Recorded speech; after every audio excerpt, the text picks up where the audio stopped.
I'm Chris Lanou, and I never listen to None Taken. And I'm Steve Lanou, and I've never listened to None Taken either. The following program contains material that is just too cute. Viewer discretion is advised. Uncle Steve's in the Patreon, Alan. Hell yeah. Welcome, Uncle Steve. This is more of a... You already knew that because we've been talking about that in the Patreon track, actually. You can join the Patreon at untaken.horse, like Uncle Steve. I'm actually saying that here just to remind my wife that her Uncle Steve is in the Patreon.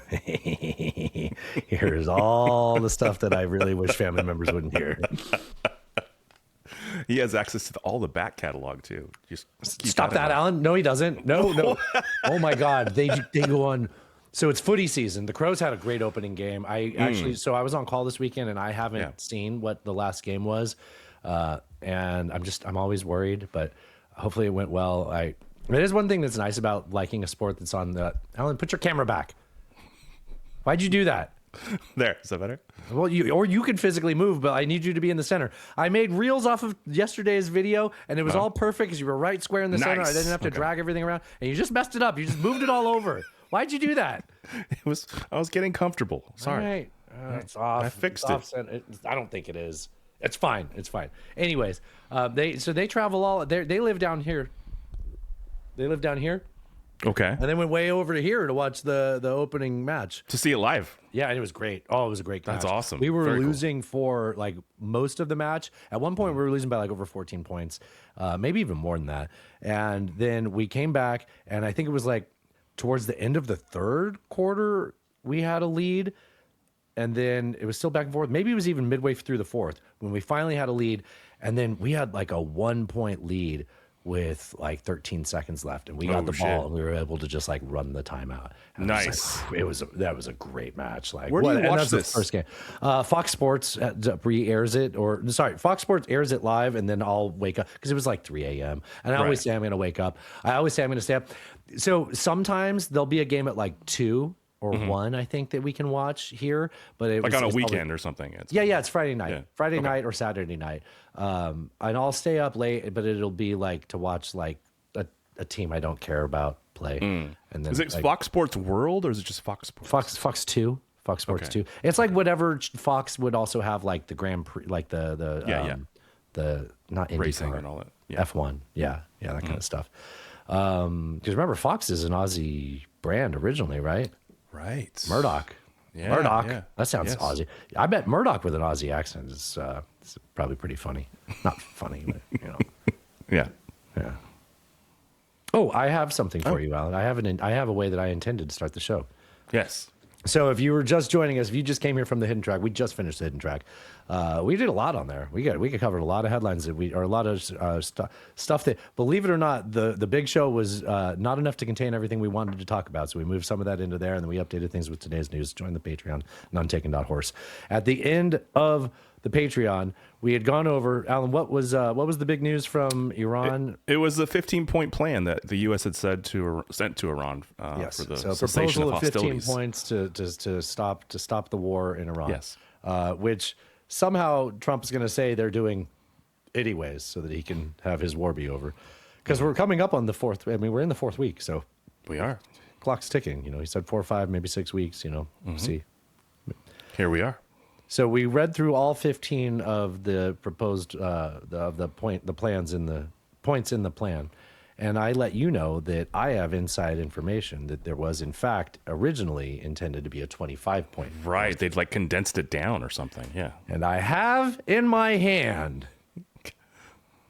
the other 10. The list of the 10 rejected U.S. demands. All right, I'm excited. That's not how you make a drum roll. Number 10. Yes. Do you want to hear the top 10? You want to hear the none taken top 10 list of the rejected U.S. demands for Iran? I do. I can't wait. Right. Yeah. Number 10. All mullahs must swap their robes for full-body minion inflatables.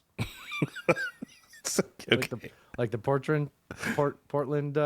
Yeah, the Portland. Yeah. Can I like you do this. an Al Schaefer laugh? I don't think I can. No, wait. Paul Schaefer.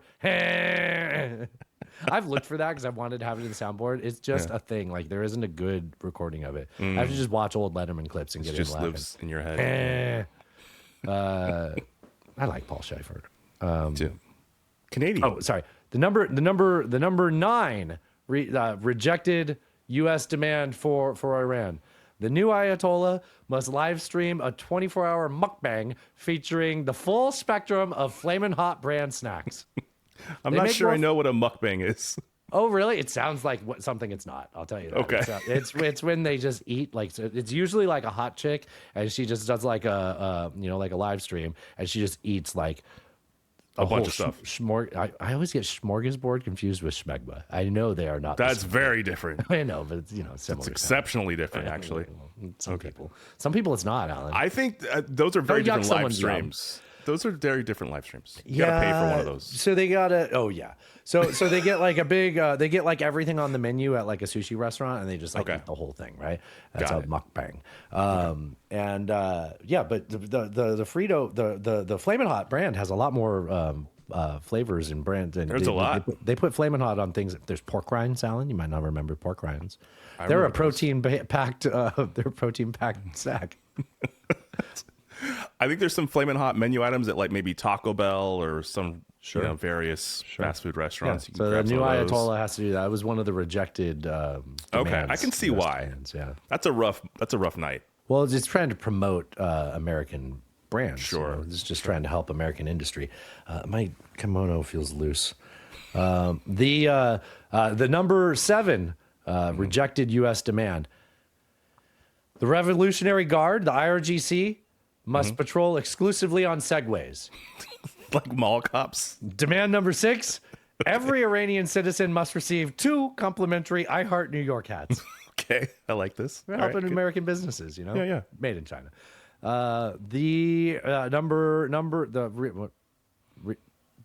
Rejected demand number 5. Yes. Probably. The Iranian rial is to be replaced with collectible pogs and slammers. Okay. Certain members of our audience are maybe too young to know what that is, but just go look it up. Slammers are the expensive ones. They are, yeah. Remember, you'd play slammers only, so you can only stack up slammers. That's how you'd really win. That's, Slammers only was the ball. High roller. Yeah, that was it. High roller. Yeah. Yeah. The number. Well, that must have been number 6. The 10, 9, 8, 7, 6.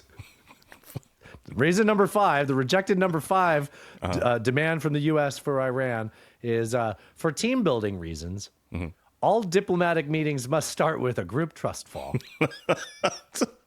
With us, like us and them, that's how we work things through. Number 4, to prevent stoking terror, all future fatwas must be written in Comic Sans. I like that one. It's hard to take anything seriously in Comic Sans. Right. Yeah, it doesn't have sans. Yeah. No, wait, it's sans. It doesn't have serifs. And it's comical. Right. Yeah. And it's comic, yeah. It was written in MS Paint, remember that? They drew that whole font with a mouse. That mouse was made with a font. That font was made with a mouse. Right. Do you understand what I'm trying to say? We've talked about this on the show a long time ago. Yeah, we have. Yeah. The number 3 rejected U.S. demand for Iran. Iran must export tens of thousands of original flavor asbestos. I know they've got the good stuff over there. We need the original recipe. And I want our asbestos. It's nothing like the original. Nothing like the original. All that stuff you got in like the 80s, that was all bullshit. No. Yeah, you need that original flavor, asbestos. And the number 2 reason that was rejected by the Iranians, that the U.S. demanded, was the new Ayatollah must issue a formal apology to the world, accepting responsibility for the invention of the man bun. You know they did it. They tried to blame those Southeast Asians, but it was the Ayatollah, and he has to take responsibility for it. Sure. He's hiding it under his hat. That's why he's wearing that hat. That's why he's wearing it, yeah. Same with the Pope. A lot of people don't know that. Pope's got a man bun under there too, yeah. It's a ceremonial man bun. It's like judges in England. Right, top knot. Yeah, top knot. It's better than a bottom knot. It'll depend on who you're talking to. All right, Alan, are you ready for the number 1? I am ready. I got to get the soundboard ready. This one. Okay, and I hope you're ready for the number 1 rejected U.S. demand for Iran for peace. The number 1 rejected item. The Iran nuclear program must be replaced by a space program dedicated to colonizing the sun. Y'all let me in this damn house.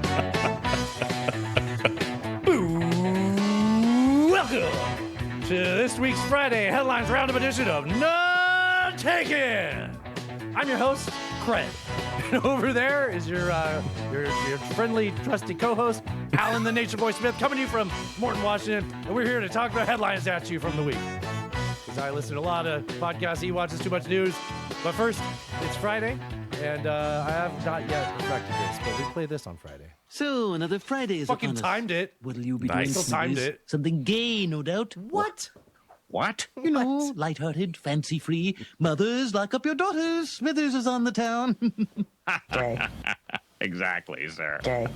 Thank you, Leslie Stahl. Exactly, sir. Ladies and gentlemen, theys and gays, welcome to episode number 557. Really?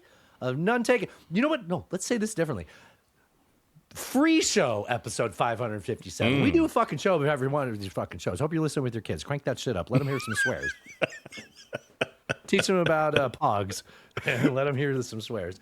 So this is free show number 557 of Nom Steakums. John likes it when I say Nom Steakums. He says that gets stuck in his head.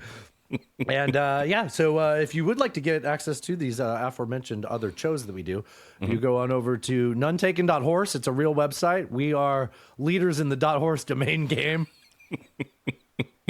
It's the year of the horse, okay? It's a good time to have an equine-themed podcast. So go to nonetaken.horse, and you can join the Patreon just like Uncle Steve. And if you're an existing member, you can bump that up if you think that we deserve it, because Alan's internet isn't free, okay? And it's really strong right now. It's been good internet. And we do that. We're able to do that because of viewers like you. And thank you, every single one of you. Other things you can do there, Alan will tell you about. Absolutely. Head over to nonetaken.horse for all your none-taken When I hear needs. someone else say it, it's almost the R word. For all your none-taken needs, everything you need none-taken is over there. Join the Patreon like Dustin said. You get access to the hidden tracks. You can watch the videos along with us, so you can play along from home. You can also get access to all the RSS feeds. We got your iTunes, your Spotify's, whatever you like. Our social medias are over there. We got a merch store also. Don't forget, support the people that support us. Slickestdigital.com for all your SEO and marketing needs. Slickestdigital.com. And JeffHancockPhotography.com for all your photography needs. Not even saying it funny. That's fine. He deserves it. All right. All right. Oh, yeah. And see, it said Hancock Photography and Slickest Digital for other people. Welcome to episode number 557 of Nom Steakums. Alan has curated some lovely headlines for you, including some in other news that I insisted we get to. So I feel like we've got quite a packed show, Alan. Why don't you take All it right, away? let's go. All right, so as we talked about in the hidden track, the U.S. did deliver a 15-point ceasefire 25. plan. 25. It was whittled down, Dustin. Commit to the 15. bit. After it was whittled down, it was 15 points. A U.S. ceasefire plan to Iran through Pakistan. What's that in your hand? Oh, it's a squeeze ball thing. Oh, that's cool. Oh, I've got a rock. Oh, nice. And so Iran rejected that plan, and they sent back a 5-point plan. Oh. That plan includes What? they sent back 5 conditions. Like they rejected that proposal, and they said, "Well, Okay, this is how whatever- negotiations work. Is this Right. shuttle diplomacy? Is what's his name in his grave? Like, yes. You know what? Bomb them. Sure, Yeah. Bomb them all. What's that So- guy's name? Kissinger. Kissinger. Alan. That was an accident, but it still worked. Kissinger. Right. So Iran rejected that proposal and sent back 5 conditions. They're like, these are musts for us. Okay. That plan included a halt to killing of its officials, which seems like a pretty good baseline. Honestly, I mean, if we're going to talk, you're going to have to stop killing us. Yeah. Means to make sure no other war is waged against it. What's that Reparations for Wait, the what war. does that mean? What does that mean? No other war. So I think they want to say, like, if we agree to this, you're not just going to attack us next week like you did the last time. Oh, from June. Yeah. Okay. Yeah. The R word, reparations. Reparations. For the war, which, seems like kind of We'll a have a non-starter. financial settlement, but it's not reparations. I think the only way there's reparations is if like other Middle Eastern countries pitch in, which seems really unlikely to me right now. But the end of hostilities and Why? Iran's Because they blew up all their gas fields. yeah, they're not exactly in a very hospitable mood. Okay. All right. The end of hostilities and Iran's exercise of sovereignty over the Strait of Hormuz, Yeah, that which last one's gonna be a again, tough one. Donald Trump says maybe he's going to control it. or him and the Ayatollah, maybe Right. they can be besties and they can Okay. just yeah, I don't know. I mean, at least there seems to be some back and forth here, so that's not nothing. Yes, it is not nothing. It's not nothing. Yeah. So when Trump says he's talking People are going to to hear this somebody, on Friday, which is the end of the 5-day cooling Right. off period. We have to talk about this. Is the best thing to start the show with. I 100% Right. agree with you. It feels so weird to be like, but who knows, right? Why don't you tell us, futurelings? right? That's fair. That's fair. I mean, but when Trump says we're having negotiations and the Iranians say no, we're absolutely not, and then now we actually have Pakistan saying, yeah, we delivered the 15 points. They said no, they came back with this. That's clearly something. That is something. Yeah. So it's better Isn't than nothing. you know what, Alan? Isn't that something? That is something. That is something. All right. You want it number 2? President Trump issued a 60-day waiver on the Jones Act. Hell yes, libertarians' dreams are coming true. The Jones Act is going away. This temporary allowing foreign flag ships to move for fuel and fertilizer reasons. Mm-hmm. Okay. Good. The move aims to ease energy prices amid the war in Iran, and hopefully they like this and they keep this permanent. Like, getting rid of the Jones Act will help America's economy. So you knew what the Jones Act was, Yes, obviously. Yes, Do because I tell. talked to- Say it in. Say it in. It's things can't go to oh god. So transportation has to go on a U.S. vessel Right. between U.S. ports. Right. So we But can the get problem in- is we don't have a lot of vessels anymore, and we don't make more vessels. So No. and part of that is due to the Jones Act. So then when we buy boats from like South Korea, or South Korea is better at ship making, which is like compounding the problem of the Jones Act. Yeah, so I want to say there's something like less than 100 boats currently that are U.S. flagged that can actually do this. So, like, let's say we get a shipment from South Korea into the port of Long Beach, right? For those goods to move around the country now, they have to be transported using Man, I love trains. they have to be transported using U.S. flagships or ground transportation, right?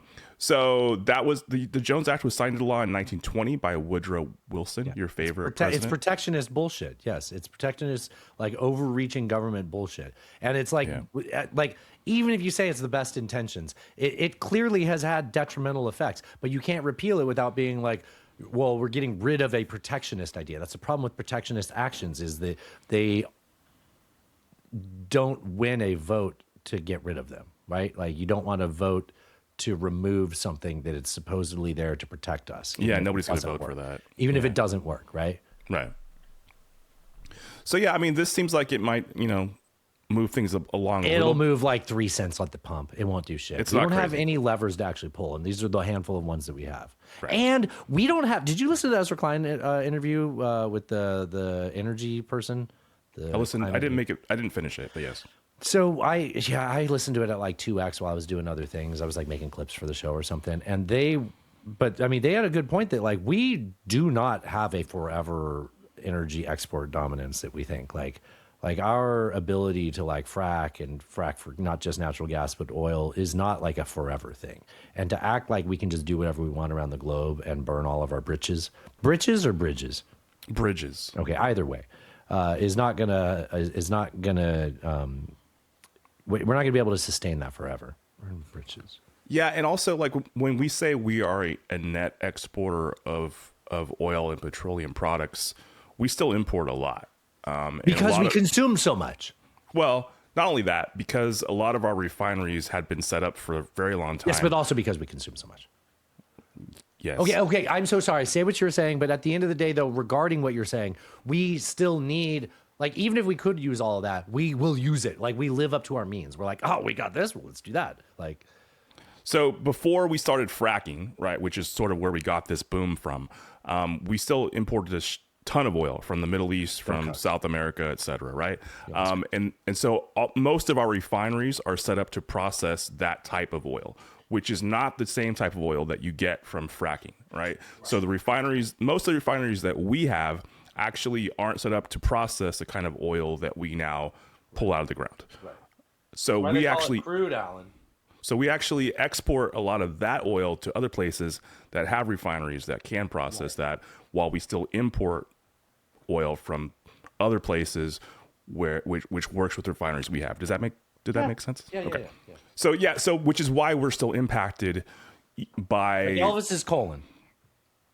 Yes, just like Elvis's colon, which is why we're still impacted by global oil markets, even though we're a net exporter of oil, because we don't. It goes both ways. And right? regardless, it's not going to last forever. Like, we act like we can just like do this, and meanwhile, we are. I guess what I mean by it's not going to last forever is that like we still live up to our means. Like, we're like, oh great, we can use this much energy. We are amazing consumers, and we don't slow down. Right? We just pay more. Right? This is like, remember during like all the inflation under Joe Biden, you still go to Costco and the parking lot's full. It's like, oh, great, everything's expensive. I guess I'll just pay more. Not, I guess I won't buy things, right? People still buy things. They just complain about how much we don't have money for it. Right. All right. The American consumer is a paradox and really, honestly, amazing.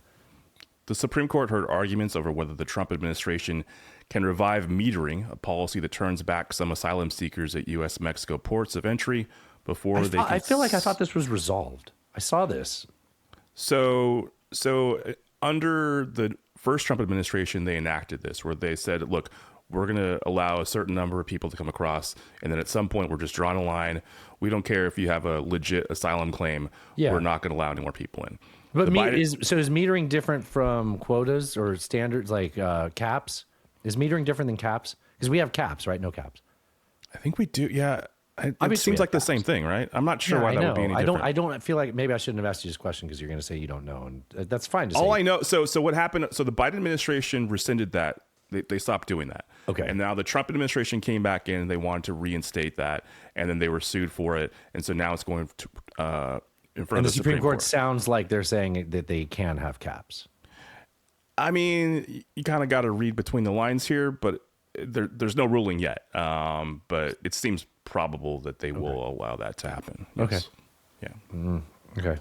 I honestly don't feel like I know enough to have an opinion on that. I'm glad we're talking about it. So they haven't made a decision yet, and someday we'll have a decision to talk.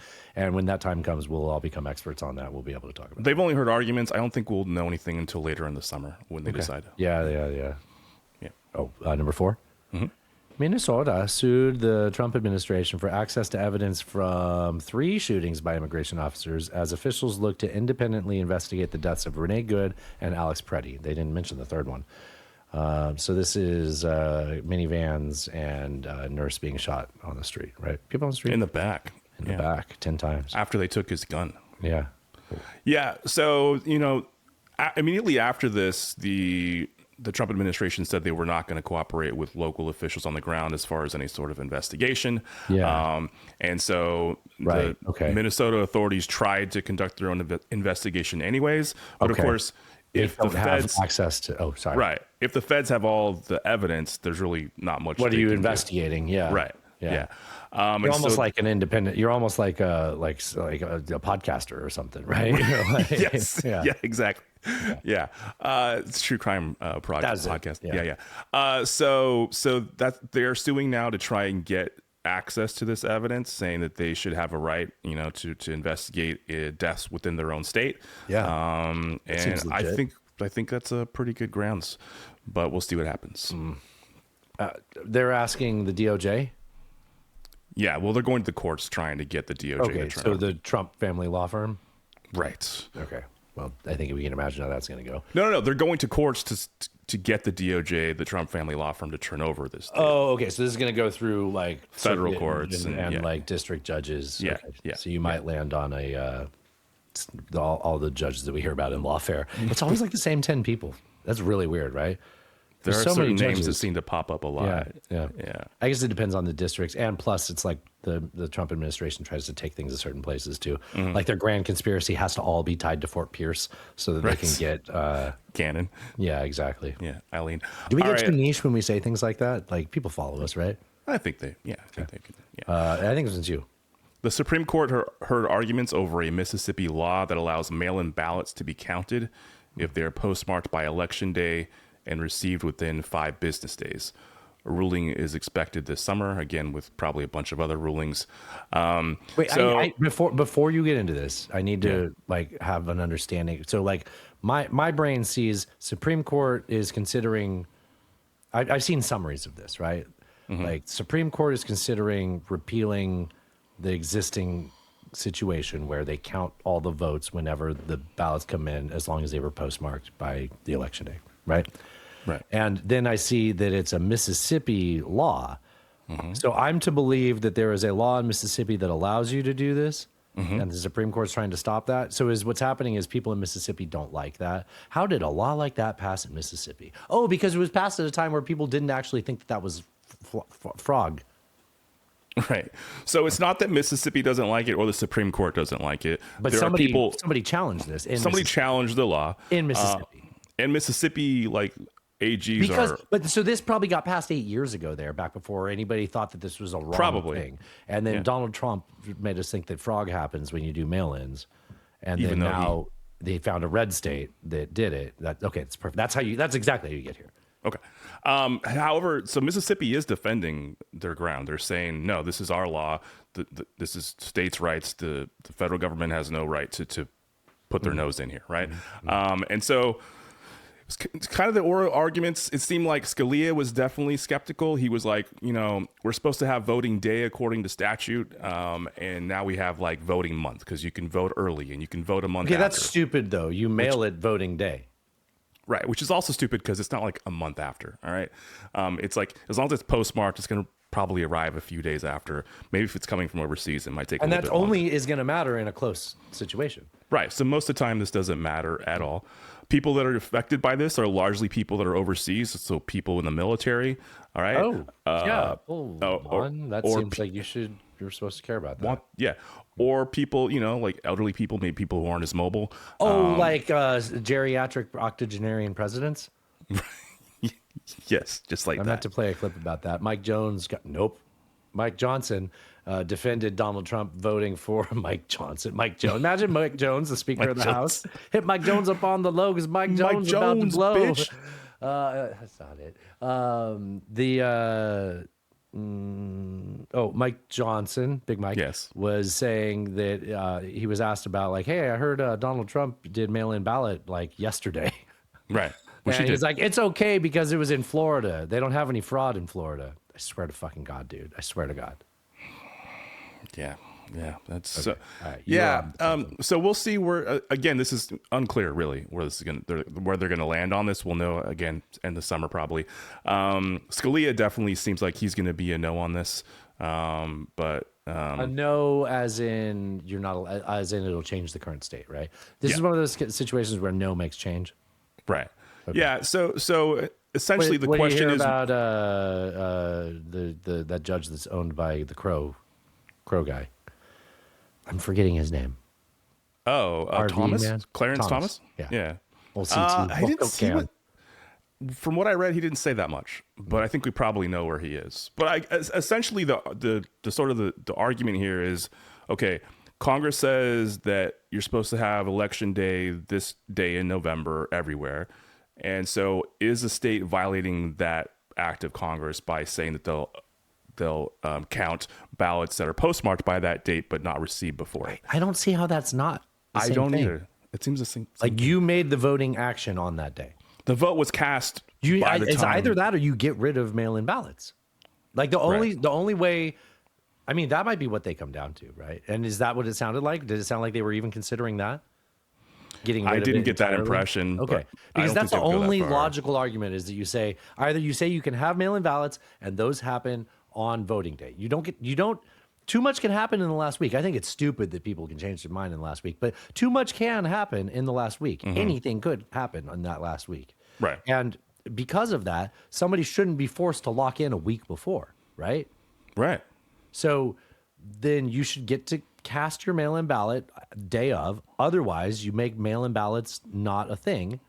It's one of the two. Like you because can't what have if you mail-in cast ballots. What if you cast your mail-in ballot a week before, but for some reason it gets caught up in the mail and doesn't get mail there? because you shut down the mail service because you're the president, right? Then your vote's invalidated. What if that happened? That could happen, right? Sure.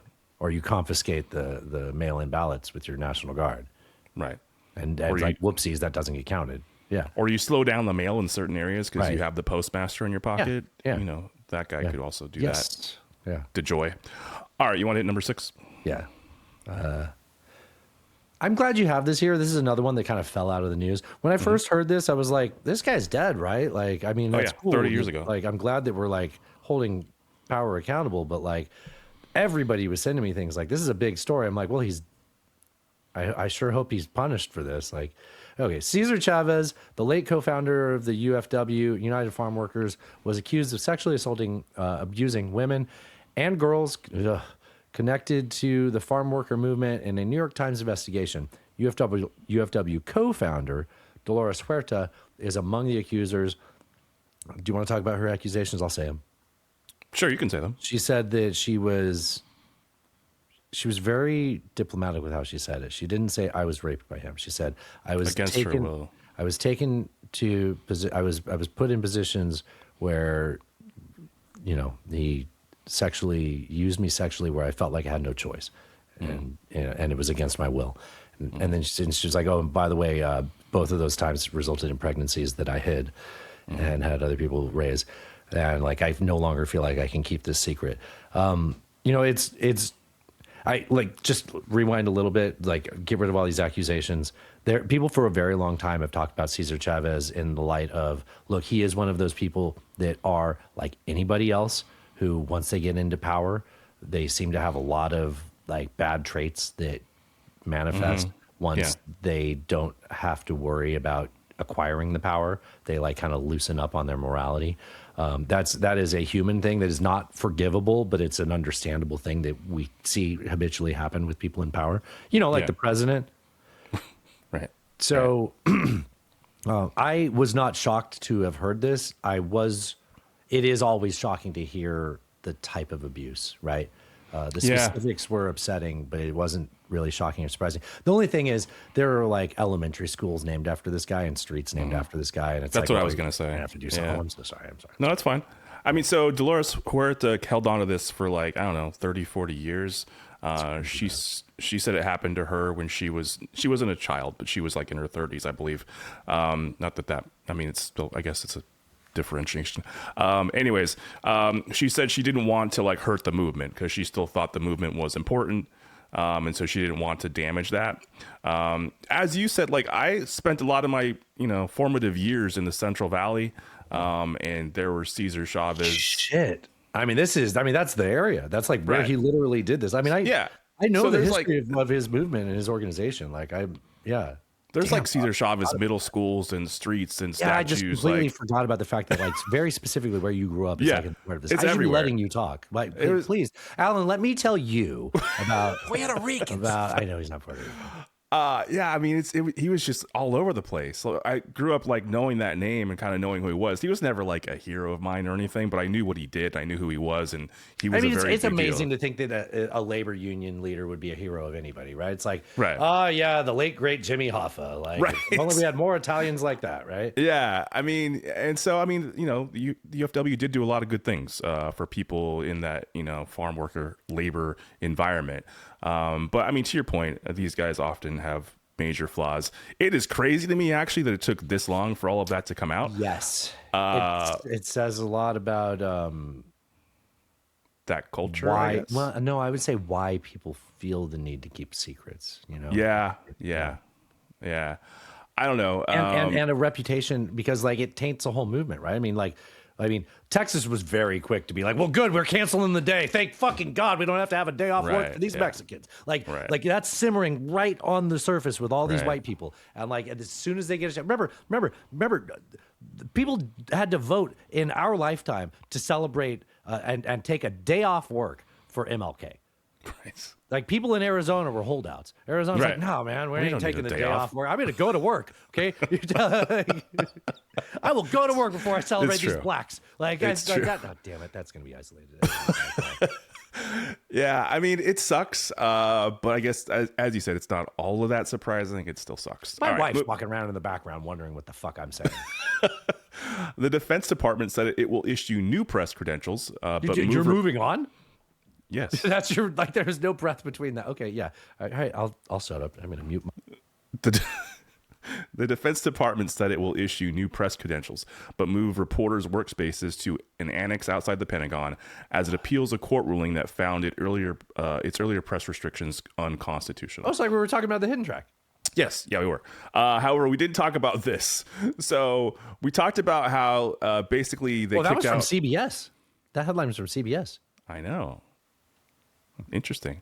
So we talked about this previously about how like they required all Pentagon press reporters to sign off on this form saying that they wouldn't essentially publish anything that wasn't vetted by the Pentagon, all kinds of things. And almost every news agency said, no, absolutely not. We're not going to do that. Right. So basically what they replaced them with was sort of like their podcast bros and girls on the far right wing media. And that was the sort of the Pentagon or the Defense Department's press corps. It's the Department of War's press corps, I guess.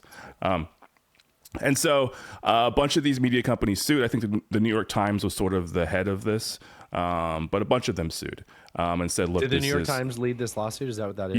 Yeah. Oh, okay. And they were like, look, this violates the First Amendment. Like, this absolutely is, unconstitutional. Judge said, yep. Yeah, that's the whole right. point. That's the whole point. Like, we Right. wrote it down in our government's founding document that Right. the press needs to make sure that the government doesn't get too governmenty, especially the war people. Especially the war people. Yeah. So the judge said, yep, absolutely, you are correct. And then so the Department of War came back and said, fine. The Dow's The over Dow. 50,000.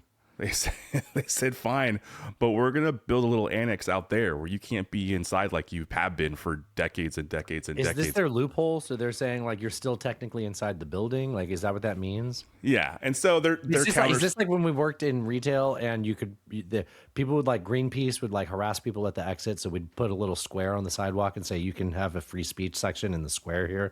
But at least that was private property. Like, Yeah, that's the Halyard Act. You have to be like a certain number of feet from the front door to do that. Yeah. Anyways, so somebody ran a big box retail store. yeah, yes, I digress. So they're countersuing, saying no, this is absolutely not within the spirit of what the court ruled. But for now, at least, they're going to have to allow them to be at briefings, so in a different room. In a different room.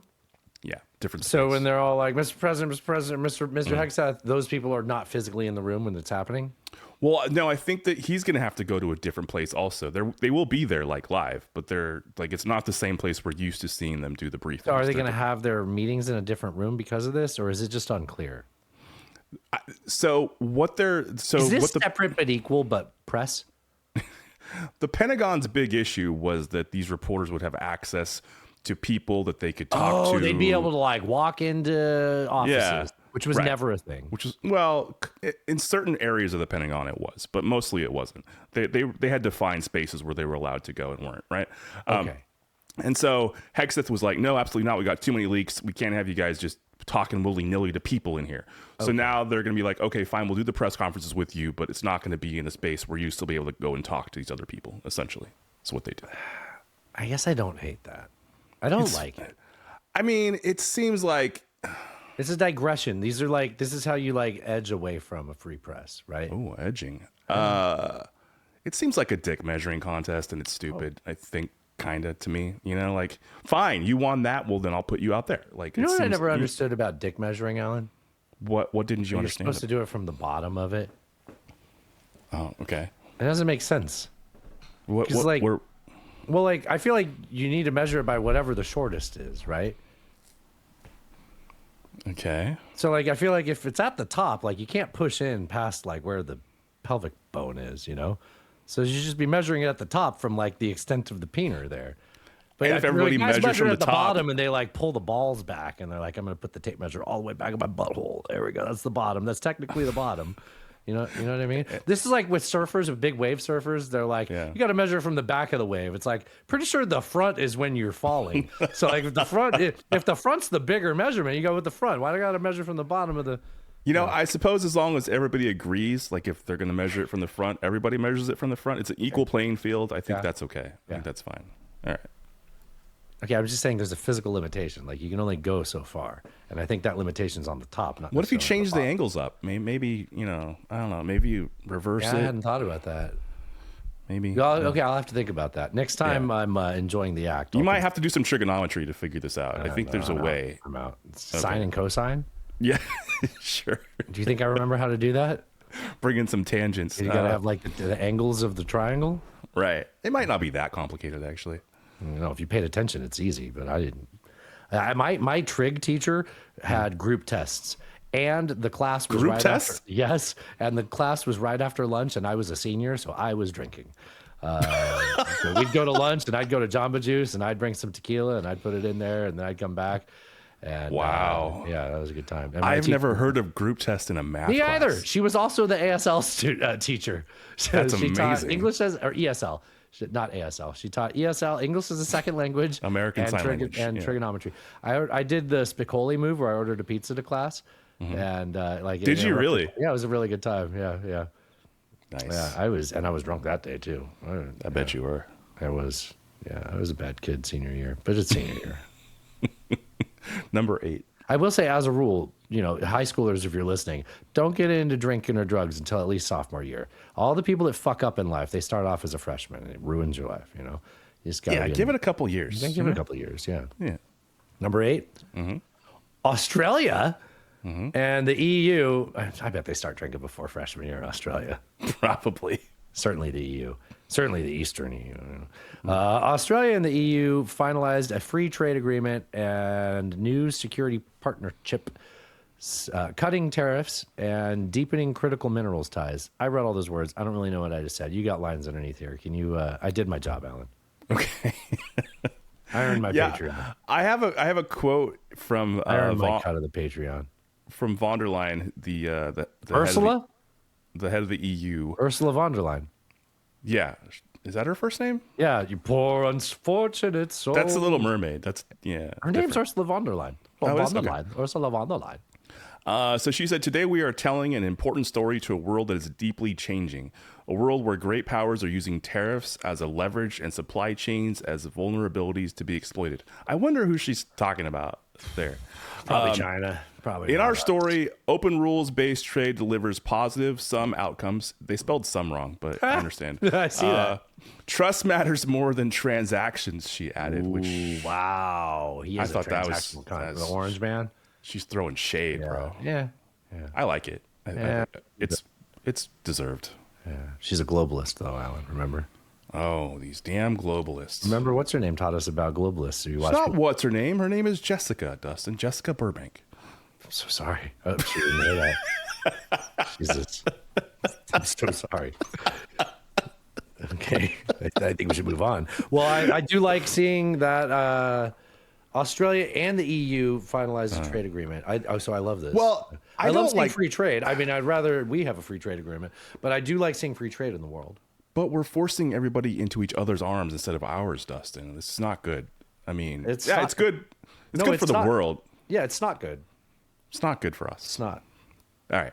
A Colombian military transport plane crashed shortly after takeoff, killing at least 66 people. Whoa.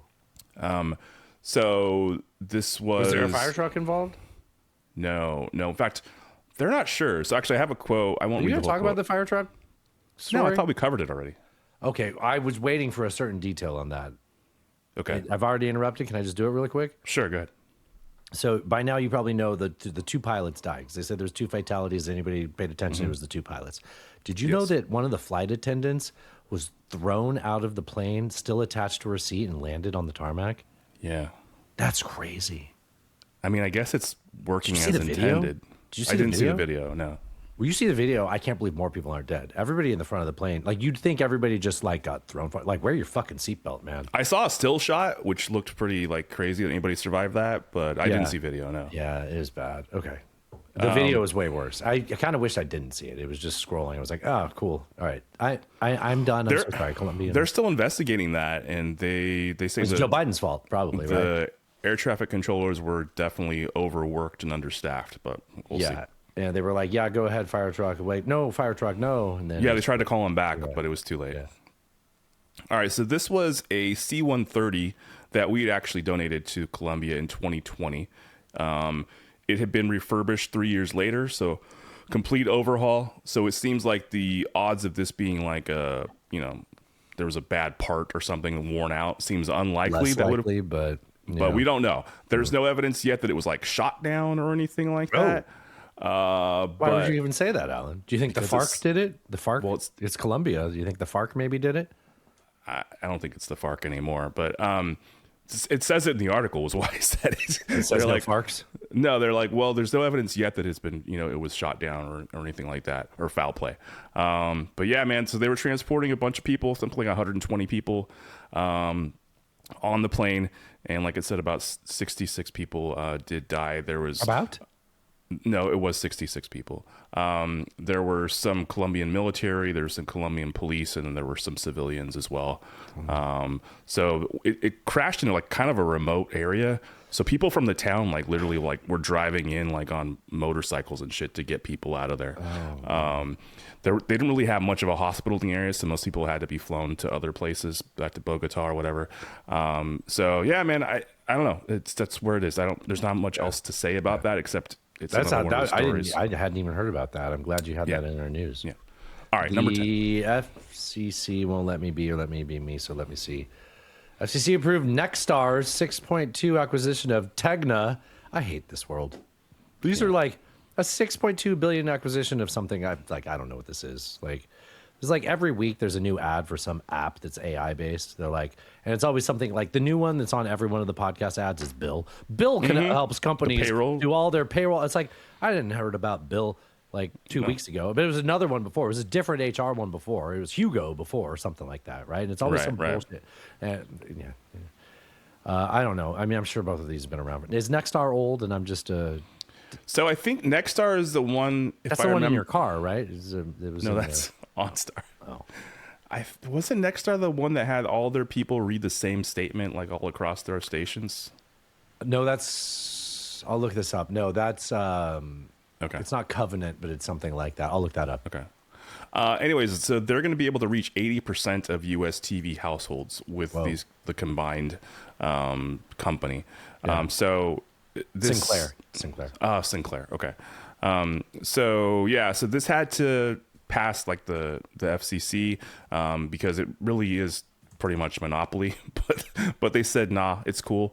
There's a lot of other competition like online, etc. It says Sinclair and Nexstar are the two largest TV station operators. So it's like, you could think of like cable networks and you think of that as being everything, but it's really like, these are the people that control syndicated television, right? And like over the air, is that the idea there? Right. So this is a monopoly. Like local news. Yeah. Yeah. So all the local news is saying something. And then they're filming these in, remote places in, El Paso where they have a big studio, and that's all. And they have people pretending to be your Duluth local, Yeah. news lady So this article comes to you courtesy of The Hill. Guess who owns The Hill? Nexstar, Sinclair, Nexstar Oh, also owns The Hill. Yeah. So that's fun. A New Mexico jury found that Meta violated state consumer protection law by misleading users about platform safety and failing to prevent child sexual exploitation, ordering the company to pay $375 million. That's a lot of money. Also, in other news, this happened just today. In San Francisco, Meta and YouTube were found negligent in a landmark social media case. This was brought by a single individual, KJM, I believe. This is the KJM case? Yeah. Jury found the companies harmed a young user with design features that were addictive and led to her mental health distress. The ruling in that case was something like $3 million, but it can grow from there. And then what the company has to do to like stop doing those things in the future is now kind of in the hands of the judge. So we'll see where that goes, but not a great day for Zuckerberg at all. Is this because of things they've done prior, whereas what they're doing now might have already mitigated this? Because we have teen accounts for kids. We know that because they advertise nonstop to make us hear that. This is definitely also, this is not the only case in... No, there's like 20 more. No, literally in New Mexico. There's more cases in New Mexico. Yes, there are. But all over the country, there's also additional states or cases. So this is definitely based on prior things that they did prior. However, there are things that that have not been mitigated that they were found negligent for in these cases that are still happening. And so like you said, you talked about the teen accounts. There's pretty easy ways to get around that if you want to. So even if you're not of age, there's ways to get your account anyways. And so they might have to tighten that up. We'll see what happens. Okay. That's a lot of money. For Meta, it's not. Oh, good point. Isn't that like the same amount of money they sued the president for, though? Or they said the president owed? Like, wasn't his like a really big number? Maybe it wasn't that much. I don't remember that. I thought it was like 400 million. I thought it was a really big number. I remember just being like, yeah, well, whatever, fuck him. California jury found Elon Musk misled Twitter shareholders with two 2022 tweets. I remember this. Mm-hmm. These are pumps and dumps, right? Mm-hmm. Pumps in the dumps. Pumps in the dumps. Pumps and a bump. Pumps and a bump. That was MC Hammer's like third hit because it was Hammer Don't Hurt Him. What was the first hit? The song. Hammer, yo, Hammer. MC Hammer Hammer, Time. Hammer Time. Wow. And the second one was Too Legit. Too legit to quit. I could never do the hand signals. And then the third one was Pumps in a Dump, where he had like a party at his house in like Palmdale or something. Have you seen the video for Pumps in a Dump? It's been a very long time. It's incredibly graphic for the time period. It's him in a hammer hammock with just like, he's got like, he was like rubbing it right before the shot, like just getting it like into like a halfie. Like it's not just a big hog. It's like, there's blood flow to the area, right? Like there was, yeah. There was some fluffing. There was some fluffing. Like this is not what a normal big penis looks like. This is an excited penis, which I understand based on the scenery in that video. You should see the video. It's a pretty good video. Pumps in a dump. It involves pumps as in heels, which I've never understood, especially at this time. This is the time of like Reebok pumps, right? It was like pumps, girls pumps. Yeah, so they weren't wearing those types of pumps. They were wearing heels, and they had a dump. Remember Two Live Crew? Those videos are pretty good. Yeah. Remember Back That Ass Up? And it was just like girls twerking up against a fence in a super soaker. Yeah. You ever rub there one was out? There was one with the car wash. Do you ever rub one out to that? Whenever you just sit there watching MTV, waiting for Back That Ass Up to come on. You just try to get one out real quick. All right, so back to the story. Oh, I'm so sorry. So you're not going to answer that. So a California judge found that Elon Musk misled Twitter shareholders with two 2022 tweets falsely suggesting that his $44 billion purchase was on hold that helped drive down Twitter's stock price so that he could supposedly buy it for cheaper because he didn't have the money. He didn't want to do it. Well, he didn't want to do it after he said he would do it. And then the price went up. And so he was going to have to sell more Tesla shares than he wanted to buy it. I think the strike price was like $54.20 at the point. Because he was a ding dong and had to have 420 in it. Right. And so he was like, oh, you guys have more bots than you said. Like, fucking, I'm not going to do this. Right. And then the price went down. He got it for like, I don't know, $5 cheaper a share or something like that. And so a bunch of investors sued saying, look, this was clearly a pump and dump scheme and we lost money. So the jury found that he did mislead them. What happens? We don't know damages yet. But essentially the investors that lost money are saying, look, if he had purchased it at the price that he should have purchased it at, we would have made X amount of dollars. He purchased it at a lower price because of the bullshit he posted on Twitter, and so we lost money because of that. And so we'll see what the damages end up being. Are they going to make them whole? I'm just having fun with whole. Yeah. Presumably, that would be great. So really, at the end of the day, it doesn't matter because he can afford to. Yeah. Okay. All right. OpenAI all that's going to happen is rich pricks are going to get paid by the richest prick because he lied about things, and the only way to have justice is for him to break out a few C notes, and then everybody's fine. I mean, I'm happy for the investors. Like, you got fucked. That was bullshit, right? Yeah. Nothing happens, though. It's no real consequences. OpenAI said it is nothing will stop you from doing something like this in the future if there aren't real consequences. There are no consequences if you're a multi-billionaire. Let's be honest. Well, you know what, Alan? If what you're saying is what it sounds like you're saying. Consequences will never be the same. You lying bunch of pricks. Jessica Burbank could tell you all about this. All right. OpenAI said it is discontinuing its Sora AI video platform. This is 6 months after its launch. If you remember, this was kind of a phenomenon when it first came out. It shot up to the top of all the app stores. All the kids were loving it. It was an AI app that enabled you to generate short videos with like some, you say what you want and give it some prompts, and it would. What about all the spin-offs? Did all the spin-offs work off of their platform? Because like you get all those Instagram ads being like, you can put your ex-girlfriend's picture on this picture. You can see her naked. I'm like, you guys creeps. Are they using their backbone? No, those were different. Okay. Different AIs. Grok Those was doing that those for a while. presumably cost money, I would imagine. Because Sora was free, right? And they were like, we're not making any money, and videos cost a lot of water in the Arizona desert where. Sora was free, I think, up to a certain point. And like most AIs, you had to pay it after that.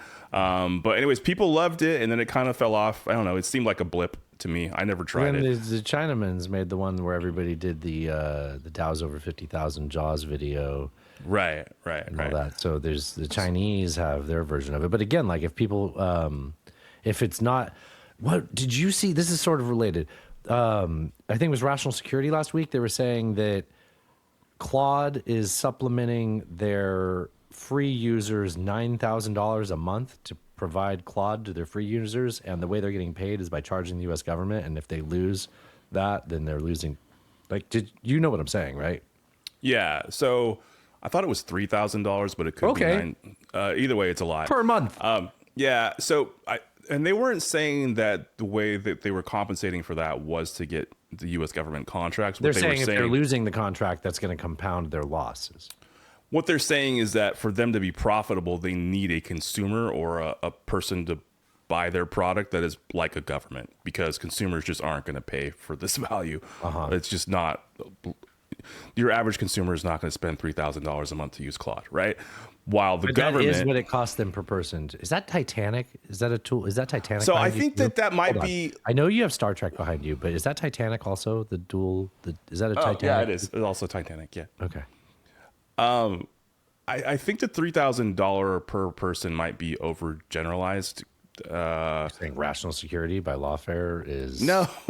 I'm just saying, like, a lot of times, especially when it comes to AI, like the numbers that or the things you hear about the water usage and the the power usage are kind of overly broad, and like your average inquiry isn't necessarily costing a bottle of water or whatever. It's averaged out, right? It depends on the complexity of the inquiry, etc. Okay. So like, well, at least going back to this context, those videos were costing a lot of water, a lot of electricity. So going back to this context, yes, they were costing a lot of money and weren't generating any revenue or not much to speak of. So they are trying to, it looks like, put out an IPO in the near future. And if they're going to do they're that, trying to cut their costs so they can show a better profitable. balance sheet. Yeah. Okay. Yeah. So it seems like that's what they're doing. They're cutting a lot of things right now. You know what I think I definitely needed, Alan, was a big glass of fucking wine. That was what was missing in my brain chemistry. FCC banned the import of new foreign-made consumer routers. About fucking time. Are you serious? Like, I mean, we're talking about several years past this being noticed. Are they talking about the where?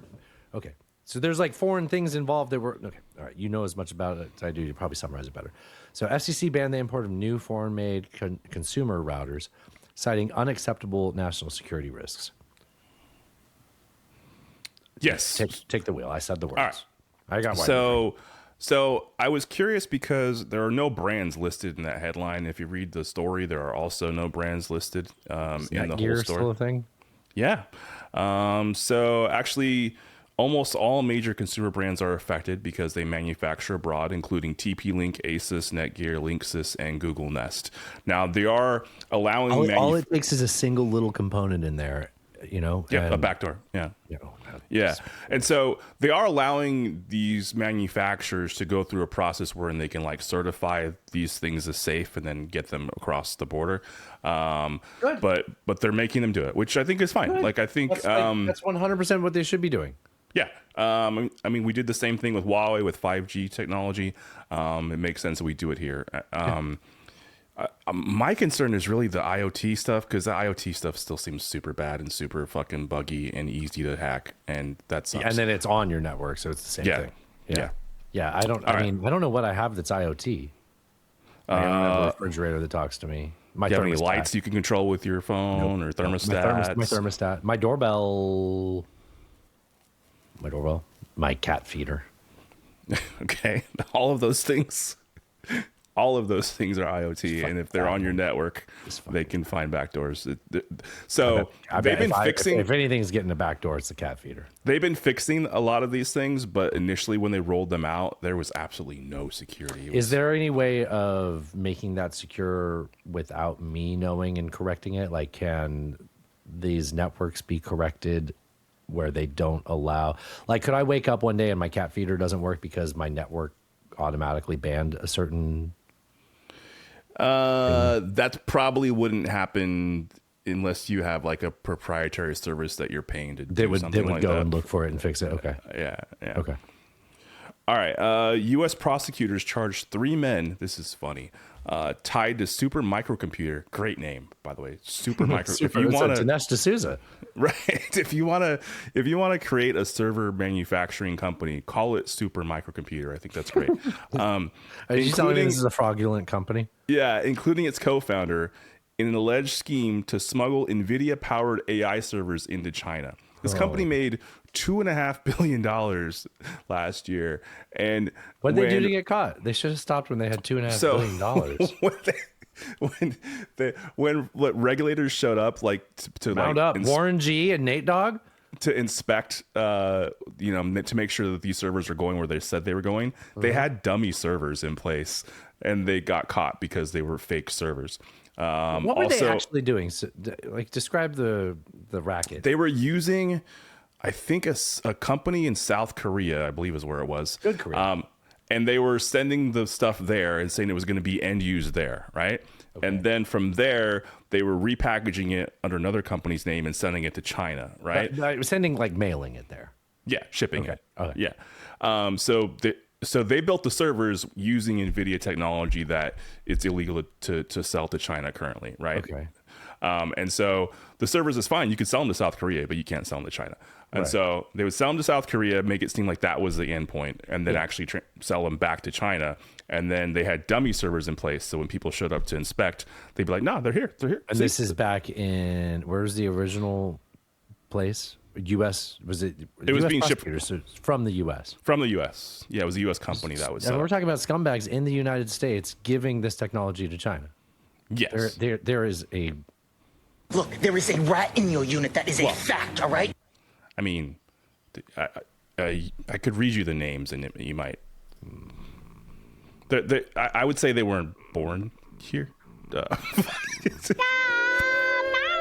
So, the U.S. government. Alan, it's a 6-second sound. Okay.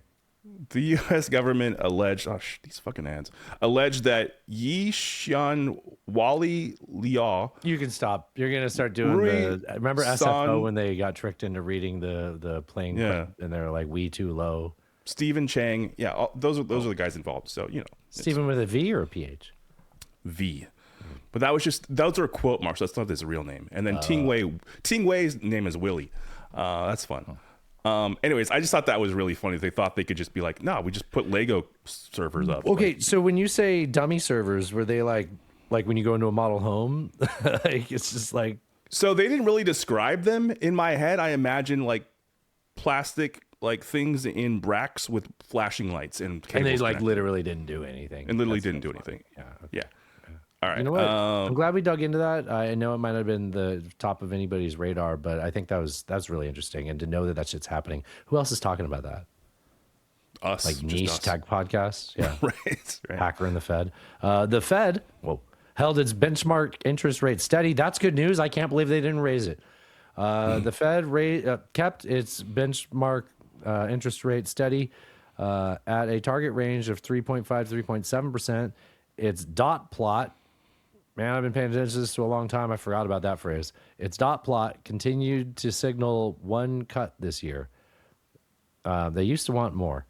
Its statement noted added economic uncertainty from, this is in quotes, developments in the Middle East. Developments. Oh, Dustin. World War III. So there were initially I love that the president is begging for World War III, and he's like, "We don't get one." Whoa. So there were initially the market's expected 2 cuts this year. Now they're saying 1 maybe, and maybe 1 next year. But obviously, with the job numbers we've seen, with the inflation numbers we've seen, We're with going the to have a recession. Every time you have an oil shock, it leads to a recession.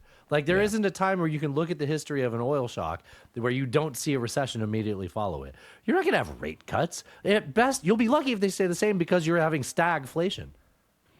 I mean, rate cuts would probably be a bad thing to be clear.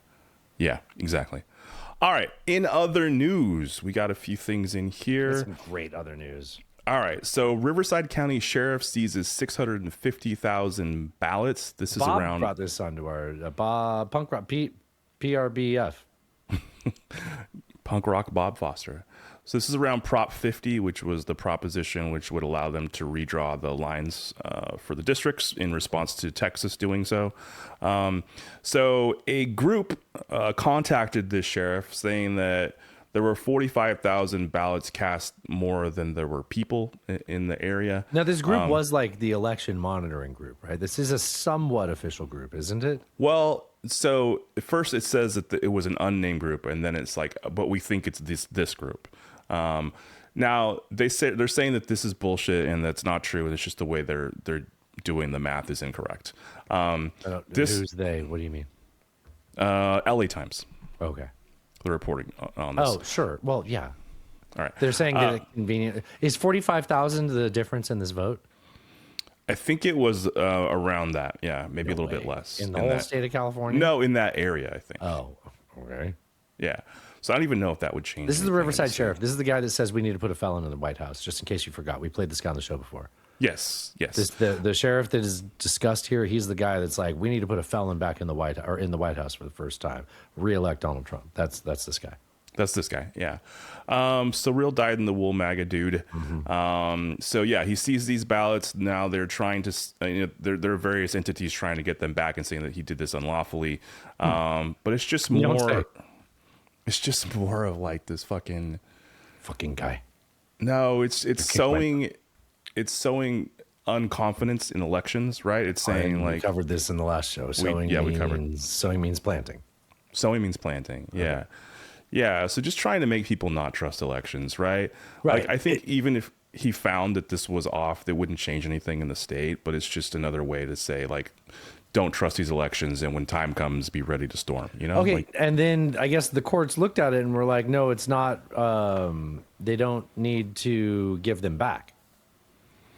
oh, I didn't see that part. Yeah, and that's why I was saying I think that the group that flagged it in the first case is somewhat official enough, which is, I think, this was today. So I think, and this is just my speculation based off what I understand, I think that the group that notified him in the first place is, if locally, you know, kind of like the election board in Georgia, where it's like, well, yeah, you pushed out all the Democrats, you're only MAGA Republicans. So he did not name the group, but the allegations match those made by a group called the Riverside Election Integrity Team. Is that not through the county of Riverside? Riverside County Registrar of Voters has disputed the group's allegations, said they were based on a misunderstanding of raw data. No, I think that they are like maybe Separate, relatively they're an independent. Yeah. Okay. Bianco said his department served the registrar with a warrant approved and signed by a judge. According to Bonta's office, an additional warrant was issued Your on February point 23rd. is still that even if they maximize this story, it doesn't equate to anything that would overturn any of this. Right. And at the end of the day, they would probably be able to prove that these votes actually weren't counted wrong, right? Right. Okay. Yes. I'm to all of those believe that things. in Riverside County, they counted this wrong in a way that didn't help the Republicans. Is that what I understand? Yeah, Riverside County. Yeah. Okay. So you're telling me that you went to a conservative-ish area and it and they made a mistake in a way that didn't err in the side of the people that you think they would like. Seems really That doesn't make unlikely. any sense, right? Yeah. Seems real unlikely. All right. All right, next one. Patriot missile involved in Bahrain blast, likely U.S. operated. Okay, I analysis did ask you to read this finds. in order. Can you do it one more time?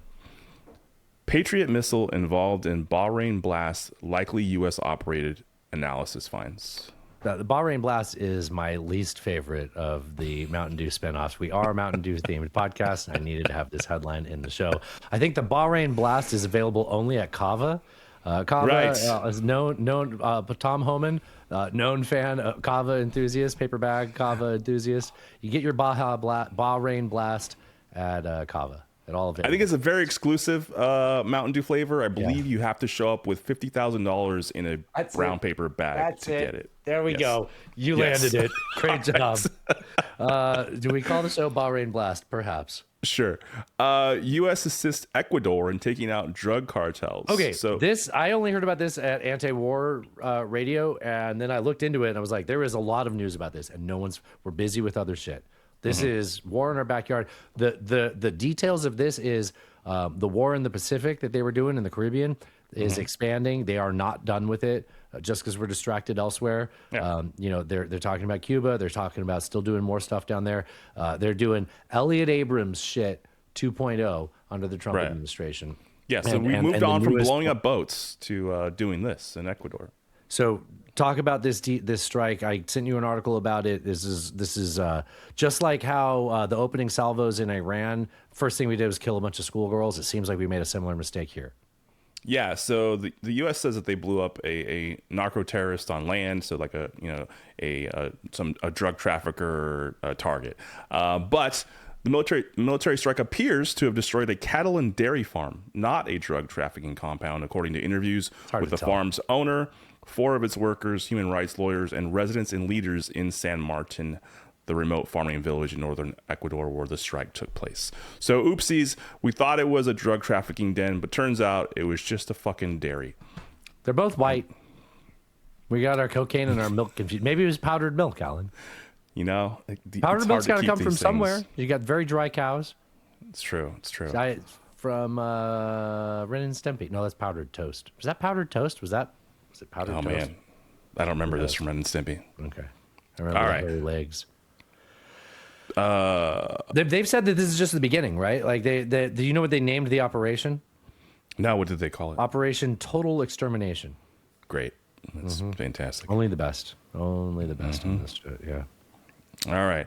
Atlanta stable master sues city alleging retaliation after reporting concerns about police horses. We are a horse-themed podcast. We are a horse-themed podcast, so we would be remiss if we did not include this. So Atlanta police horses. Atlanta didn't never burn. They just wouldn't take care of their horses. So the stable master sued the city saying that she kept telling them, like, look, you're not taking care of these horses. The stalls aren't clean. They've got stuff in their hooves that shouldn't be there. They're not being taken care of medically. We're allowing people to ride these horses that have no fucking clue how to ride these horses. Oh, wait, is this a story where they were like, this is an untrained horse with an untrained rider? There was basically just okay.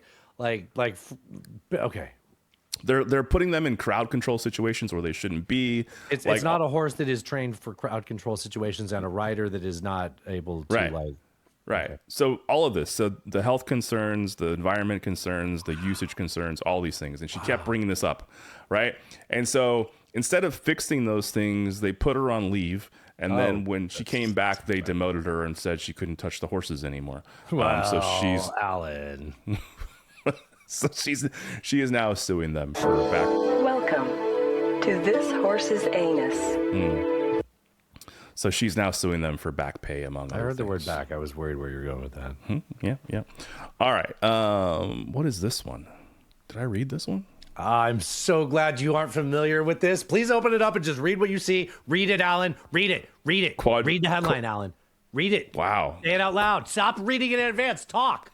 Quadruple amputee cornhole player Dayton Weber accused of shooting killing man in Maryland. That's a lot of words. Keep reading the story while I talk to you. So this sounds like a story of the right to bear arms, Alan. Okay. So here's the real problem. He got caught because he couldn't get rid of the body. You know why? Why? Do tell. He couldn't use a shovel. That would explain it. Yeah, Somehow this man is able to pull a trigger on a gun, but he can't use a shovel, So are you reading? I hope you're reading. I'm trying. Okay, so have you gotten very to the part distracted. Yet? Have you gotten to the part yet where it talks about there being a number of people in the car? Have you talked about a car yet? I know you're a fast reader. The victim's Is this still guy? in the car. Well, Alan, have you got to the part? I mean, I don't know enough about this. Is he going to stand trial? I don't think he can do that. Oh, you get it. Okay. These are like Paul McCartney's ex-wife jokes. Remember her? Right. She didn't have a leg to stand on either. But she did get half. I'm just stumped how they cuffed him, Alan. Do you get it? Stumped and cuffed. I get it. I should have kept that one. I was holding on to That's that pretty one. good. That's pretty good. Yeah, I don't see people in the car. It's very. So okay, here, let me play a video. I know this is we don't do it. So here, you want to see? This one's not a pun. Okay, these are real words. Okay. Well, okay, I'm lying. I thought the case had no legs until I saw him use the weapon. This is too much fun. Here, watch this. This is actually pretty impressive. So this dumbass has well, not dumbass. Maybe he didn't think he'd ever shoot somebody. Here is a video of him loading up.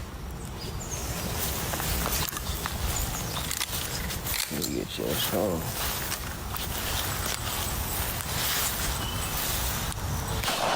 It's honestly impressive. Oh wow, that's pretty impressive. I don't know how it's happening. I don't understand how it's not kicking. Does he have like a specially? Is it? No, he's got like a little bit of a nub. Did I ever tell you I knew this girl that had a nub like that? And like, I say it because this is her word. This is harder than you would think, and I wouldn't know this if it weren't for her. So imagine I have a little stubby arm like that ends at the elbow, right? Right. And I spin it in a circle directly at your face. There was something about if you tried to catch, we would play this game called Catch the Nub. Is her game. I didn't come up with this, Alan. Okay. I know it's only funny because she's disabled, right? So she would say, "Do you want to play Catch the Nub?" I was like, "I'm gonna get it this time." And she would just like this, just like I'm doing at you. Just go in a circle directly at you, like straight at the camera if you're watching, and you'd have to grab it. And it's just like if it was sideways, you'd just get in the way of it and catch it. Right. You can't fucking grab it, man. It's really hard to do. Catch the Nub's a really tough game. Anybody out there, if you got a friend that's got maybe a Iraq war vet or something like that, ask him if you can play Catch the Nub. Wow. Yeah, she was a good egg. She was fun. Sounds fun. Yeah, but I don't know. There's like a little point there, and he's like hooking it on it. Anyways, I would not have believed it if I didn't see the video. But his lawyer's got a good case that it was a different quadruple amputee, a different guy. That wasn't this one. It's a different one. Different one. Did you get to the point of the article where they talked about the situation, like what happened? He pulled over and asked. He pulled over. Yeah. Okay, what did you just say happened? How did he do that? So He just drove a describe car. it. So which fine. I get it. We live in a world where quadruple amputees can drive cars. I love it. Like this is a better world to be in, right? Like what a time to be alive. But you're telling me, did it say there's other people in the car? Because I know there's 3 other people in the car. Yeah, he asked the witnesses to help him pull the victim from the car. However, the pair refused, got out of the car, and left the scene. All right, and then they got back in the car.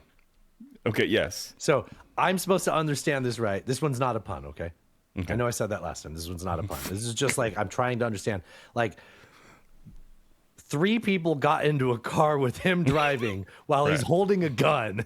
Right. With a dead person. And then he asked for help, and they're like, no. And then this is DEI gone too far. Like somebody needs to stand up and be like, look, man, you're not driving, okay? If one thing is not happening here, you can kill a guy, you can wave a fucking gun around, but you're not also driving, okay? You can't fucking have everything.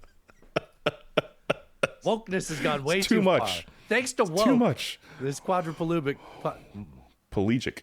killed a guy. Killed Thanks a to guy. woke.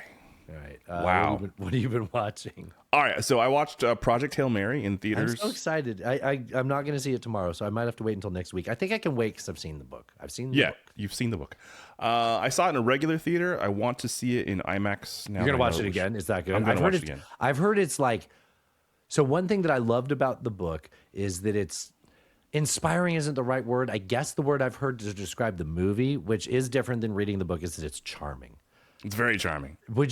I would not have described the book as charming, but I do think that when the way the book is presented on a screen, you would call that charming. Does that make sense? Like, when you're not going to read it and call it charming, right? Right, and I think like Ryan Gosling... The effect that makes it charming on the screen is evident in whatever it was like. It was a positive feeling, right? It's like you Oh, are yeah. faced with challenges and you will overcome them. That's like the Well, especially, and the movie leans hard into this, especially because of the character's journey to get there. And like, you know, and Ryan Gosling is like the ideal, I think, actor to play this because he kind of exudes that. I don't know. Dude, when you see it, I think you'll like it. I know. No, it was fantastic. It's very long. I It's did like, not picture Ryan Gosling when I thought of this book, though, right? Like when I Right. listened to this book, I was not picturing the most handsome man, the cutest boy.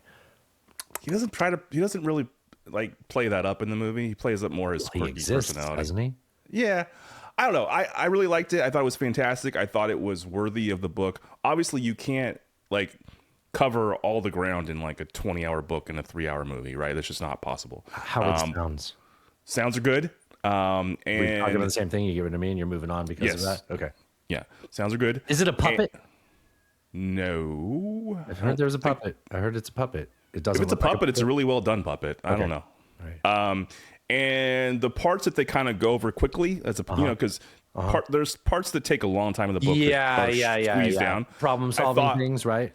Yeah, I thought were the right parts to squeeze down. Yeah, like sure, it was sure. the right part to encapsulate. Good. So good. No, I They thought do it was the back and forth well, because that's how the book was told, was back and forth. yes.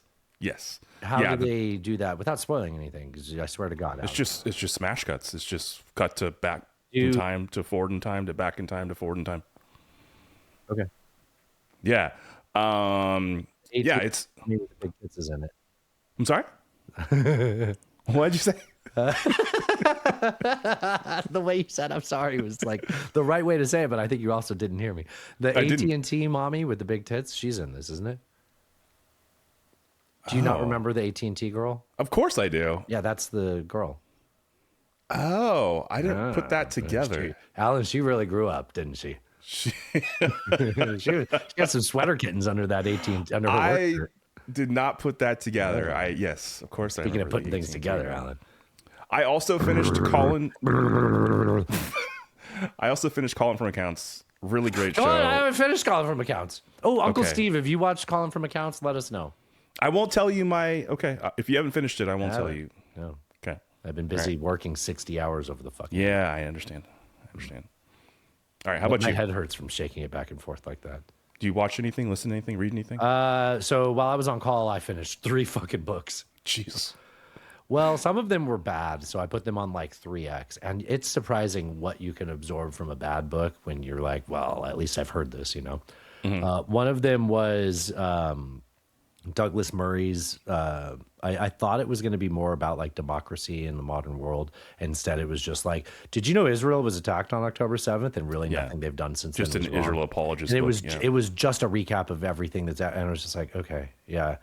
Wow, sounds like it was terrible to be in Israel on the day of October 7th. Like, and I had no problem imagining that, but thanks for telling me these anecdotal stories about the specific horrors.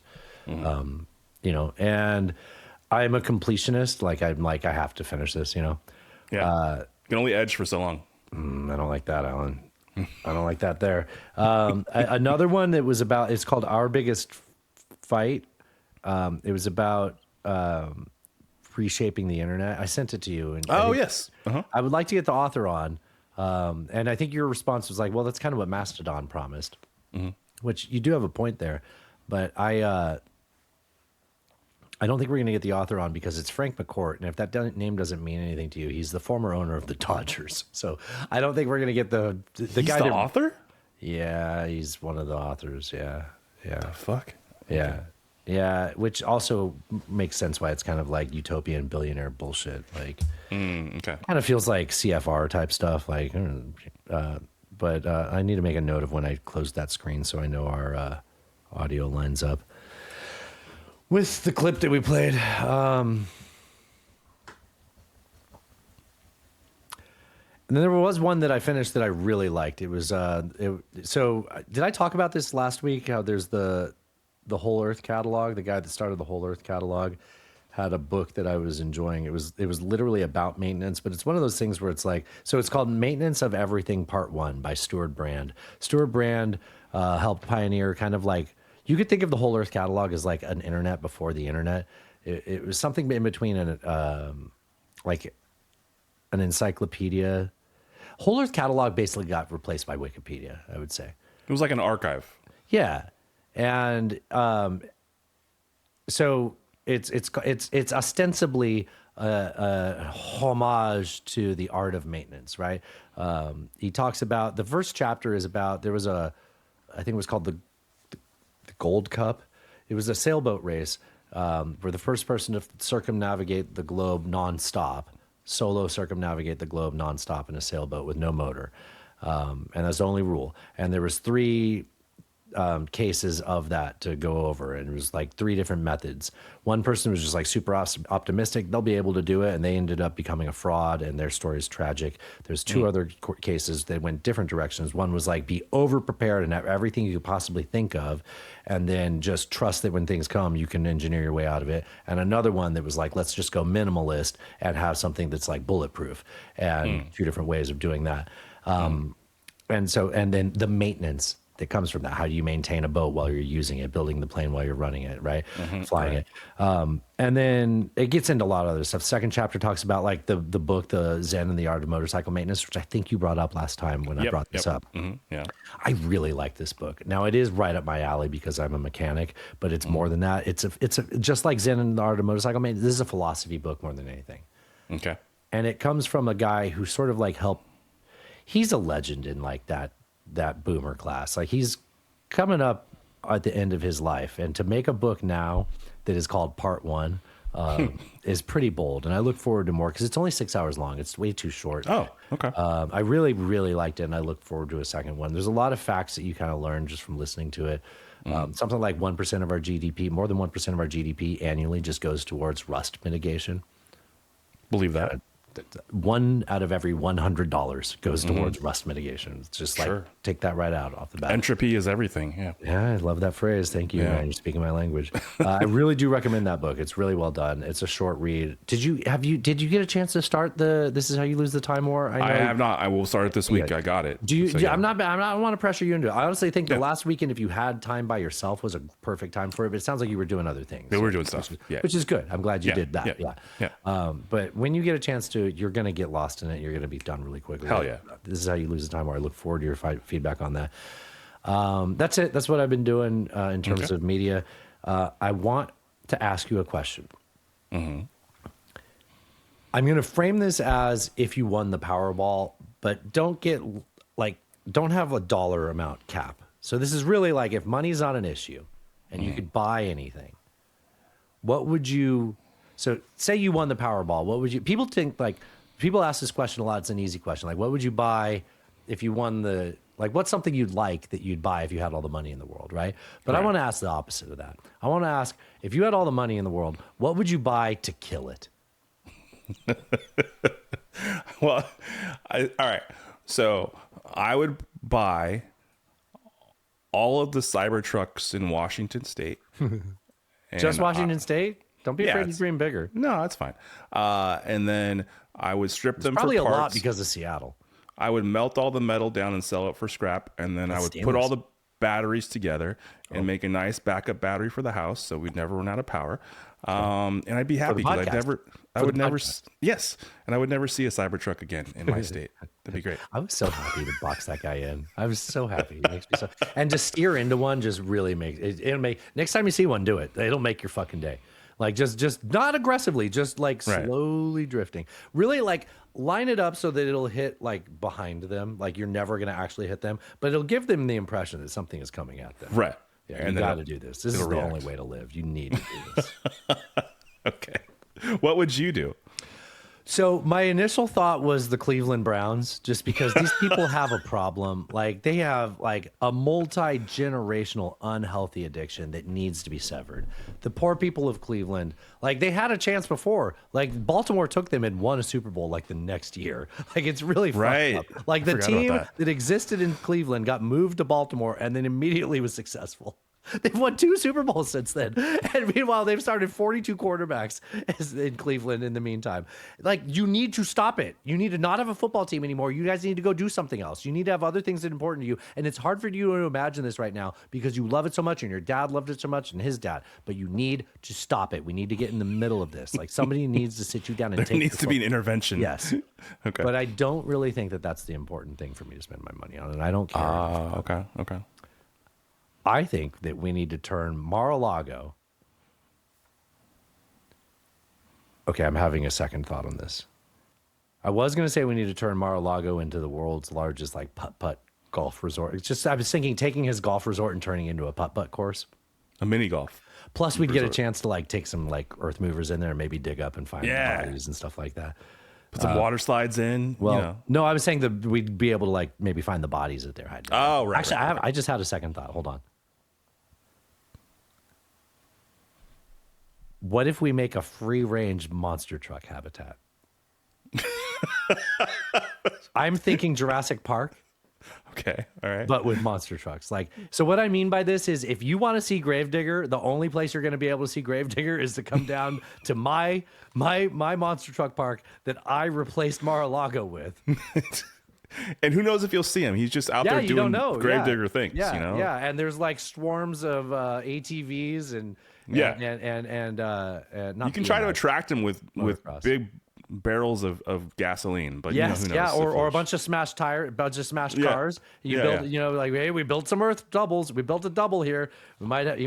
You build it. He might tabletop come. here. Yeah. I think this is it. I think a free range monster truck habitat would be the best way to replace Mar-a-Lago. And you know what? We'll put a skate park over the over the president's residence. I love it. Yeah. I love it. And make sure it's a McDonald's free zone for like a 500-mile fuck that radius. Oh, you know what though? It's shoeless. Like no. Oh shoes. yes. You're walking in with shoes. Hey, this is barefoot. You take this in a different spirit than the hidden track. Okay. All right. Well, anyways, if you'd like to support this fine program, head on over to nunetaken.horse.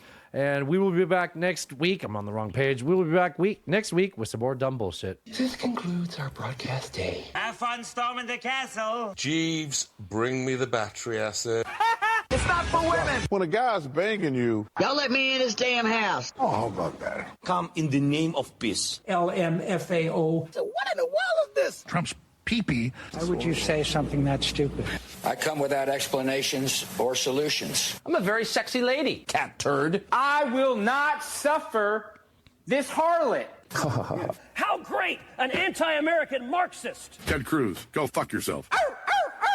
Read the news. China is asshole. God bless the United States. Now this is podcasting. Drive safe, buddy. Cheers. That was fun. Maga de Linda Est.